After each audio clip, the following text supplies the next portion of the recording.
Hey guys, Tony back again, Horror in Todge. Hope you're all well. Saturday afternoon here in the UK, and I've been tagged to do the subgenre horror tag by a good friend of mine, Jamie Powell, on here. So thanks a lot, mate, for tagging me. I'm gonna get straight into this. Essentially, it's basically your favourite horror movie or something near from each subgenre. There's 10 different subgenres like slasher, vampire, werewolf, things like that. I'll go through each one, guys, and I'll give you a few recommendations if I can come up with anything. But I'll tell you my favourite from each one, and yeah, we'll go from there. So, first one I'm going to do is one of my favourites, slasher. So basically, anyone who knows me knows my favourite slasher is 1974's Toby Hooper, The Texas Chainsaw Massacre. Um, I think it's a slasher. Some people might not, but absolutely love the film. I could have gone with, there's Halloween, there's Friday the 13th, Freddy Krueger, Candyman. There's all sorts of slashers out there, but one of the originals, Texas Chainsaw Massacre, is my favourite. Just about these five sort of late teens, early 20s go to their granddad's house, and essentially they break down or get a flat tire on the way, and they bump into the Sawyer family, who were interbred cannibals, basically, searching them out, trying to kill them, and basically eat them, cannibals. So that's it, yeah. So that's basically essentially the whole of the movie. But just a great B movie as well. It was a B movie shot for very little by Toby Hooper. Gunnar Hansen wasn't even meant to be Leatherface, which would have been a travesty. It was meant to be someone else, and on the day, the guy didn't turn up, so they got Gunnar Hansen in. He was just on the set or something. Marilyn Byrne, one of the greatest final girls in cinema history. Just a great, gritty film. Just amazing. Love that film.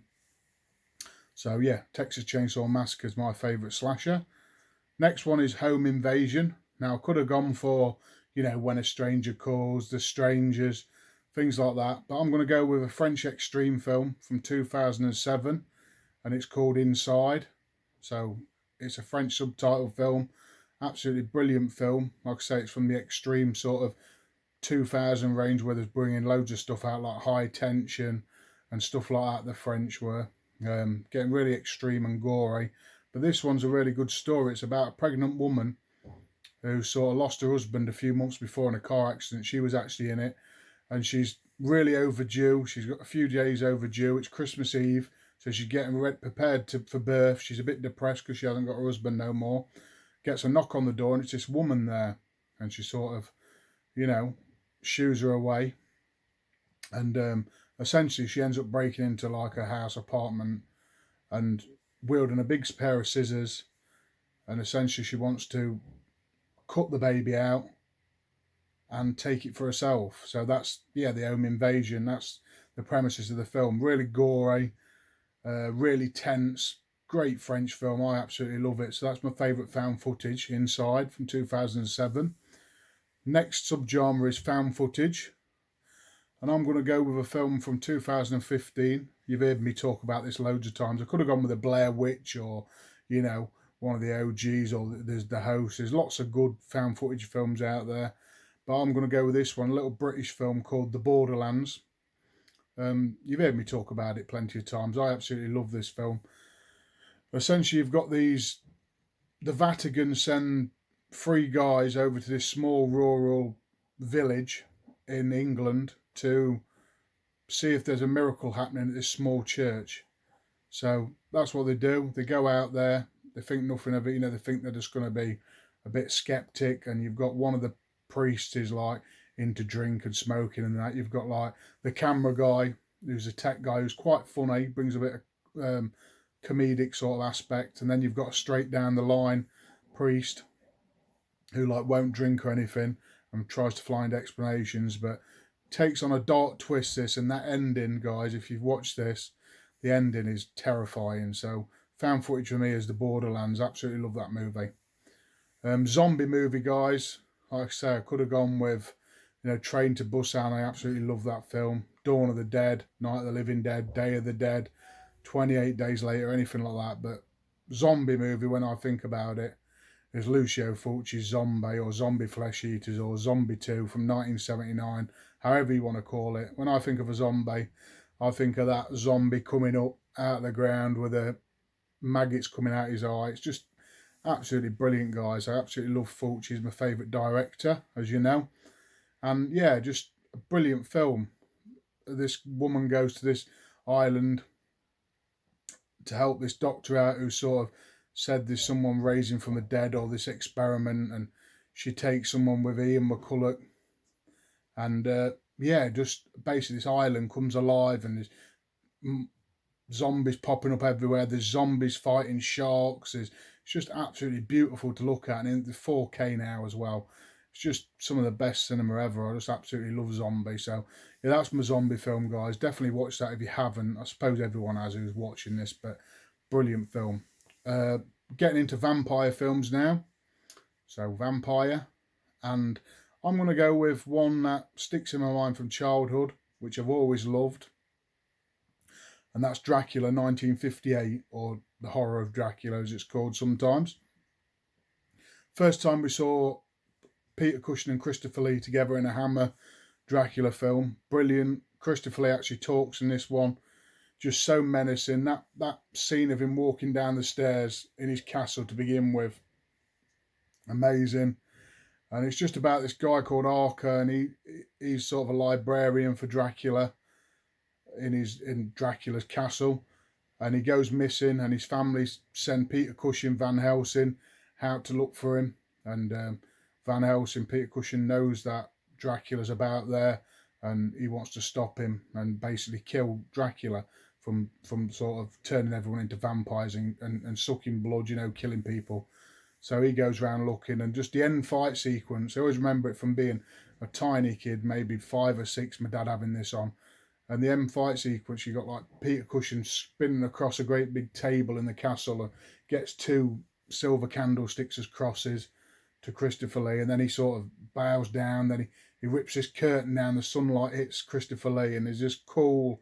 It looks really primitive now, but I suppose for 1958, the effects of, you know, Christopher Lee's decaying skin and then to bone to dust as a vampire was really great, and it's always stuck in my head. So that's my favourite Dracula vampire movie, guys. But like I said, there's lots. There's Lost Boys, there's all sorts of great vampire Dracula movies, you know, but I absolutely love that.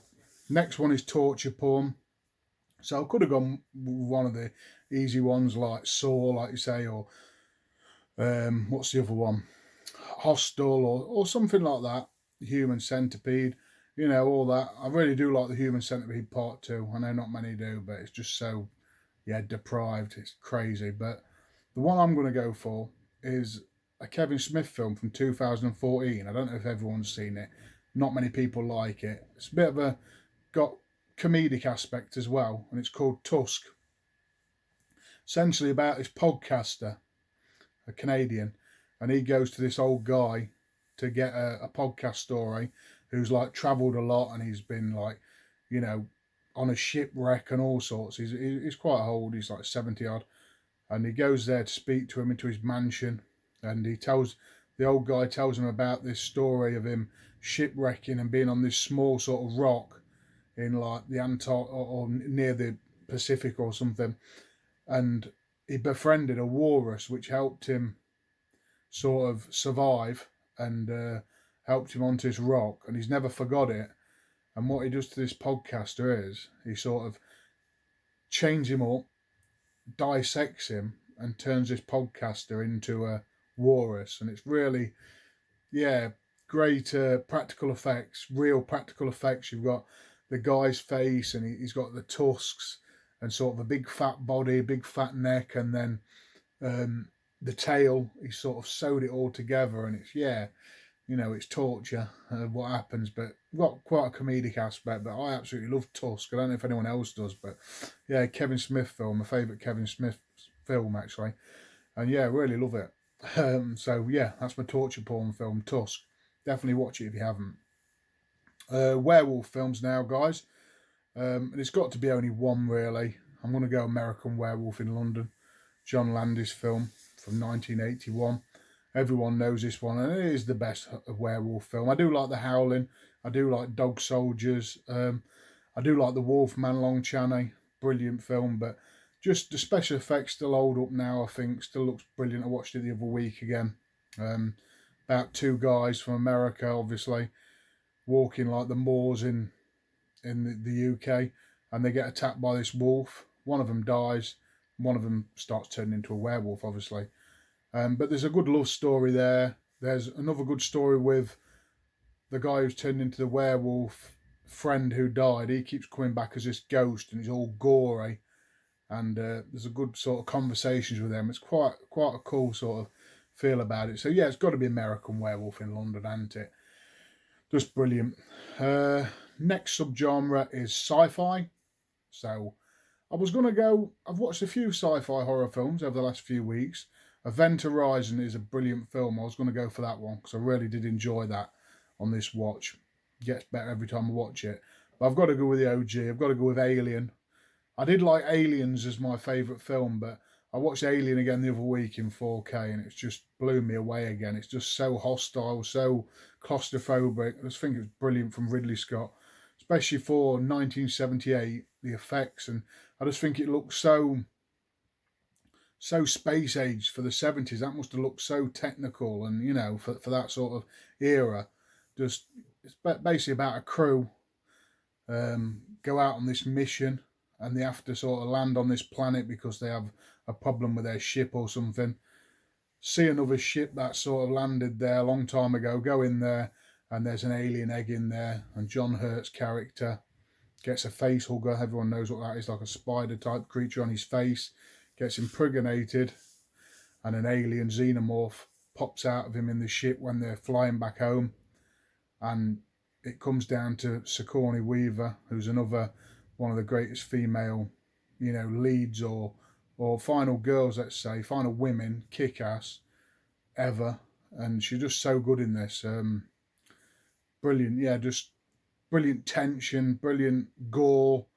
That one gore scene, anyway, just absolutely brilliant with the chest buster bursting out his chest, John Hurt's chest, and just great cast, great dialogue, great colour palette. Oh, it's just an absolutely brilliant sci-fi horror film. So it had to be Alien, guys. Next subgenre, foreign horror. One of my favourites at the minute. Favourites, I like Train to Busan. I was going to go for that one a lot. There's so many. There's Livid. There's all these others. There's High Tension. There's so many great foreign horror films, even German horror films. There's so many good ones. But I'm going with Gaspar Noé's 2008 classic, as I like to call it now, Climax. I just think it's absolutely brilliant. Love the story of it. Love the simplicity, but the absolutely craziness of it. If you haven't seen it, it's about this group of dancers, and they've rented like this hall, and they're sort of getting to their final day of rehearsals. They all like crack you all off. There's a lot of dancing at the start, a lot of heavy drama for the first half an hour or so, a lot of dialogue, French dialogue. So you get a bit about each character, what they're like, womanizer, or like you get some who's, different cultures, different backgrounds. You get a lot of dialogue there, talking between each other. And then something happens. They get their punch drink spiked by like LSD or some sort of hallucinogenic drug. The doors lock of this place. They can't get out of it, and just stuff starts happening. There's visions. There's killings. There's craziness. There's hypnotic dancing. There's sex. There's violence. There's drugs. There's drink. There's just all happening. There's camera spinning, Noe style. Different colour palettes, reds, oh my god, it's just an absolutely ride, and I absolutely love it. Climax, my favourite foreign horror at the minute. Just a brilliant ride. You can watch it anytime. Last one, guys, is Paranormal. Now, I was going to go with an OG original, like Exorcist or something, but I thought I'd go with Paranormal as a ghost story. So there's lots of good ghost stories, like I even think like The Conjuring 1 and 2 are absolutely brilliant. I really love Sinister as well. I think that's really good. Lots of cool ghost stories. But I'm going to go with a film from 1980, The Changeling. I just think that is absolutely brilliant, perfect ghost story. George C. Scott's in it, who's always brilliant, directed by Peter Maddock. And basically, it's about this composer, and he sort of lost his wife and child, and he sort of wants to be on his own. So he rents this big mansion in like the city somewhere, and he just wants to compose, piano and stuff, and wants to be on his own. Lovely big setting, great setting for a ghost story. Goes in there and essentially starts seeing this little boy, and there's some really creepy moments in here. The set design is amazing for 1980. I absolutely love it. George C. Scott's amazing, and he undigs this story. He gets these investigators involved, and goes to different people, and basically he's just trying to find out what's happened to this little boy in this house. And it's a really quite heartwarming story in the end, and it's just really sad of what's happening, but really scary. A great score in this as well. Absolutely brilliant. So yeah, that's my paranormal one, guys. It's just brilliant film, The Change. If you haven't seen it, I absolutely love it. So that's my video, guys, for the horror subgenre tag video. If anyone wants to do it, anyone can do it. So if you want to do it, just say Tony's done it. But I don't know, I'll tag, well, who can I say? Horror Hands, Geordie Paul, I don't know.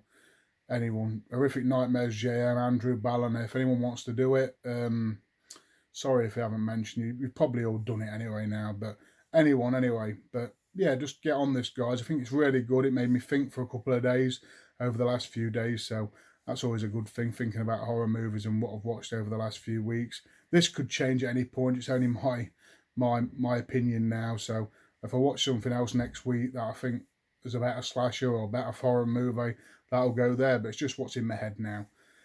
So I hope you like the video, guys. Get in the comments. Tell me what you think. If you like any of these films, if you dislike any of these films, but films I really love. So hope you like the video, guys. I'll catch you all for the next one. I've been Tony. Thanks for watching.